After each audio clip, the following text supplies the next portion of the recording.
হে মূসা, আমি যদি কালেমা পড়ে মুসলমান হয়ে যাই, তুমি আমাকে কি দিবা বলো তো?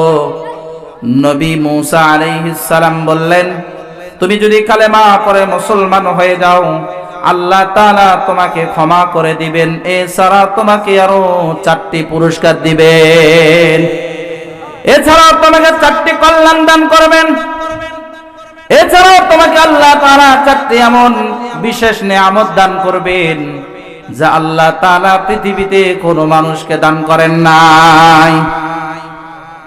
1 নাম্বার কল্যাণ হলো, আল্লাহ পাকের 1 নাম্বার বিশেষ নিয়ামত হলো, নবী মূসা আলাইহিস সালাতু ওয়াস সালাম ফিরআউনকে বলল, ও ফিরআউন শোনো, তুমি যদি কালেমা পড়ে মুসলমান হয়ে যাও, আল্লাহ তাআলা তোমাকে 1 নাম্বার যেটা দান করবে, তোমাকে আল্লাহ তাআলা কিয়ামত পর্যন্ত হায়াত দিয়ে দিবেন। হ্যাঁ ফিরআউন শোনো, তোমার মৃত্যুটা তখনই হবে ফিরআউন যখন তুমি মৃত্যুকে কামনা করবা। আর এই মৃত্যুটাকে কামনা করা দুনিয়ার প্রতি বিরক্ত হয়ে নয়, বরং একটা ছোট্ট শিশুর কাছে মায়ের দুধ যেমন সুস্বাদু হয়, মৃত্যুটা যখন তোমার কাছে এরকম সুস্বাদু হয়ে যাবে, আর তুমি যখন মৃত্যুটাকে কামনা করবা, তখনই তোমার মওত হবে। ফিরআউন বলে, হ্যাঁ মূসা, এবার বলো 2 নাম্বার কি আমাকে দেওয়া হবে?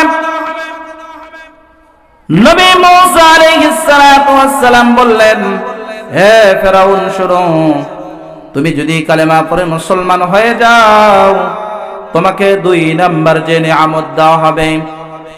হে ফিরআউন শোনো, যে সিংহাসনের জন্য তুমি যুদ্ধ করো, জিহাদ করো, কতগুলো মানুষকে তুমি হত্যা করেছো, ফিরআউন শোনো, তুমি যদি কালেমা পড়ে মুসলমান হয়ে যাও, আল্লাহ তাআলা তোমাকে 2 নাম্বার যে নিয়ামত দিবে, সেই নিয়ামত হলো কিয়ামত পর্যন্ত তোমার ক্ষমতা টিকে থাকবে, তোমার ক্ষমতা দুনিয়ার কোনো মানুষ কেড়ে নিতে পারবে না। আচ্ছা বলেন তো, ক্ষমতার লোভ মানুষের ভিতরে আছে না নাই?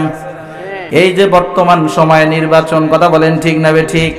আমরা এখন ফেসবুক, আমরা ইউটিউবে দেখি, কতগুলো মানুষ দেখা যায় যে মানুষগুলোর কাছে মাসের পর মাস যাওয়া যায়, কিন্তু একটা সাইন পাওয়া যায় না, তার সাক্ষাৎ করা যায় না। কিন্তু এই মানুষগুলো আজকে মাথায় টুপি দিয়া মানুষের দ্বারে দ্বারে যাইয়া মানুষের সাথে মোলাকাত করে, আছে না নাই বলেন? আচ্ছা এই চরিত্রটা কি ইমানি চরিত্র না মুনাফিকি চরিত্র? কথা বলেন ঠিক না ঠিক? যদি ইমানি চরিত্রই হইতো, গরিব একটা মানুষ একটা জন্ম নিবন্ধন বানাইবে, তারে 3 মাস ঘোরায়, ঠিক না ঠিক? আপনাদের এলাকায় না থাকতে পারে, আমাদের এলাকায় আছে। তাহলে এখন বলেন, ক্ষমতার লোভ মানুষের দিলের ভিতরে আছে না নাই? ফিরআউন চিন্তা করেছে যে ক্ষমতার জন্য যুদ্ধ করলাম, জিহাদ করলাম, কত মানুষরে মারলাম, যেই মূসাকে মারার জন্য আমি ঘোষণা দিয়ে দিলাম, দুনিয়ার জমিনে যত শিশু জন্মগ্রহণ করবে, সকল ছেলে শিশুদেরকে তোমরা হত্যা করবা। আজকের ওই মূসা আমাকে অফার দিয়েছে, কিয়ামত পর্যন্ত আমার ক্ষমতা থাকবে। অফারটা দামি না কম দামি? একটু আওয়াজ দিয়ে বলেন, দামি না কম দামি? এবার ফিরআউন বলে, হ্যাঁ মূসা, এবার বলো 3 নম্বরে আমাকে কি নিয়ামত দেওয়া হবে? নবী মূসা আলাইহিস সালাতু ওয়াস সালাম তিনি বললেন, 3 নম্বরে তোমাকে নিয়ামত দেওয়া হবে, তুমি চিরকাল যুবক থাকবা, তুমি বৃদ্ধ হবে না। সুবহানাল্লাহ বলেন। যুবককাল কত মজার কথা, বলেন ঠিক না ঠিক? একজন যুবক মানুষ, সে যে পরিমাণ খেতে পারে, চলতে পারে, ইবাদত বندگی করতে পারে, তার জীবনের সবগুলো যেরকম ভাবে পূর্ণ করতে পারে, কিন্তু একজন বৃদ্ধ বাবা তা করতে পারে না। কথা বলেন ঠিক না ঠিক? সুতরাং যৌবনকালে এত বেশি মানুষের কাছে দামি, এত বেশি দামি, এই কারণে ফেরাউনও বুঝতে পেরেছে এত বড় নিয়ামত, এটা আমার জন্য বড় সৌভাগ্যের ব্যাপার। 4 নম্বরে ফেরাউন বললাম, হে মূসা বরাবর, আমি যদি কালেমা পড়ে মুসলমান হয়ে যাই, আল্লাহ পাক রব্বুল আলামিন আমাকে 4 নম্বরে কি নিয়ামত দিবে? হযরতে মূসা আলাইহিস সালাম বললেন, ফেরাউন শোনো, কালেমা পড়ে যদি মুসলমান হয়ে যাও, আল্লাহ তাআলা তোমাকে 4 নম্বর যে নিয়ামত দিবে, সেই নিয়ামতের নাম হলো আল্লাহ তাআলা তোমাকে সুস্থতা দিবে, তুমি কোনোদিন অসুস্থ হবে না। ফেরাউন যখন নবী মূসা আলাইহিস সালাতু ওয়াস সালামের জবান থেকে এই বিশেষ 4টি নিয়ামতের কথা শুনেছি, এবার ফেরাউন বড় খুশি হয়ে গেছে। দুনিয়াতে তো মানুষ এই 4টার বেশি আর কিছু চায় না, কথা বলেন ঠিক না ঠিক? ক্ষমতা চায়, কিয়ামত পর্যন্ত মানুষ বাঁচতে চায়, কথা বলেন ঠিক না ঠিক? এমন কোন মানুষ নাই যে আমি তাড়াতাড়ি দুনিয়া থেকে যাই, আছে নাকি বলেন? যদি জমি জায়গা ঘর বাড়ি বিক্রি করে যদি চিকিৎসা করা লাগে, পৃথিবীর এক কোনায় যাও যদি 10টা দিন বাঁচা যায়, আর সেই সামর্থ্য যদি থাকে চিকিৎসা করার জন্য যায় না নাই? তাহলে ফেরাউন বুঝতে পেরেছে নবী মূসা আলাইহিস সালাতু ওয়াস সালাম যে নিয়ামতের কথা আমাকে বলেছি, আমি দীর্ঘদিনের অভিজ্ঞতা থেকে বুঝতে পেরেছি নবী মূসা আলাইহিস সালাম সে কোনোদিন মিথ্যা কথা বলে নাই। সুতরাং ফেরাউন রাজি হয়ে গেল, আমি কালেমা পড়ে এবার মুসলমান হয়ে যাব। ফেরাউন বলল, হ্যাঁ মূসা শোনো, আমি একটুখানি পরামর্শ করে নেই, আমাকে একটুখানি সময় দাও।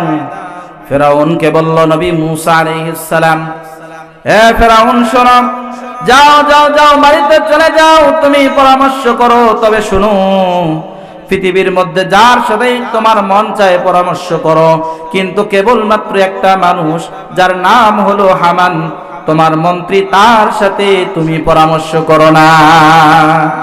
কারণ কি জানেননি? এটা ফেরাউনের থেকে বড় ফেরাউন। এটা কি? ফেরাউনের থেকে বড় ফেরাউন। ফেরাউন যখন বাড়িতে চলে গেল, ফেরাউনের স্ত্রী আসিয়া রাহমাতুল্লাহি আলাইহা, আল্লাহ পাকের বড় একজন কামেল ওলি ছিল, আসিয়ার কাছে যখন চলে গেছে, ফেরাউন বলতেছে, এরকম অফার পয়গম্বর মূসা আমাকে দিয়েছে, আসিয়া বলো তো আমি কি গ্রহণ করবনি? কালেমা পড়ে মুসলমান হবনি? সঙ্গে সঙ্গে আসিয়া জবাব দিয়েছে, যান যান যান, আপনি মূসা পয়গম্বরের কাছে যান, শিগগির গিয়ে কালেমা পড়ে আপনি মুসলমান হয়ে যান। এই কথা কেমনে কেমনে জানি হামানের কানে পৌঁছে গেছে। হামান আর তার ঘরের ভিতরে একটা মুহূর্ত দেরি করে নাই, সঙ্গে সঙ্গে ফেরাউনের দরবারে হাজির হয়ে গেছে। ফেরাউনের দরবারে যখন হাজির হয়ে গেছে, ফেরাউনকে ডাকতে বলে, আমি শুনতে পেলাম আপনি নাকি কালেমা পড়ে মুসলমান হয়ে যাবেন। আমি শুনলাম আপনি নাকি মূসা পয়গম্বরের খোদার উপরে কালেমা পড়ে ঈমান আনবেন। না না না, এটা হতে পারে না। এতদিন আপনাকে আমরা খোদা বলে জেনেছি, আজকে আপনি আরেকজন খোদার উপরে ঈমান আনবে, এটা কোনোদিনও হতে পারে না। হ্যাঁ, আপনি যদি তার উপরে ঈমান আনেন, তবে এই যে নেন তরবারি, আমি হামানের শরীর থেকে কল্লাটাকে আলাদা করে এরপরে আপনি কালেমা পড়ে মুসলমান হয়ে যান। এই এমন কথা যখন তার মন্ত্রী হামান বলেছে, ফেরাউন আবার অহংকারিত হয়ে গেল। মনে মনে ভাবলো, এতদিন তো আমি নিজেই খোদা ছিলাম, আমি কেমনে করি মূসার খোদার উপরে কালেমা পড়ে ঈমান আনি? না না না, হতে পারে না, কোনোদিনও এটাও হতে পারে না। এখন ফেরাউন আর কালেমা পড়ল না, মুসলমান হতে পারল না, ঈমান হারা হয়ে দুনিয়ার জমিন থেকে লাঞ্ছিত হয়ে বিদায় নিয়ে চলে গেল।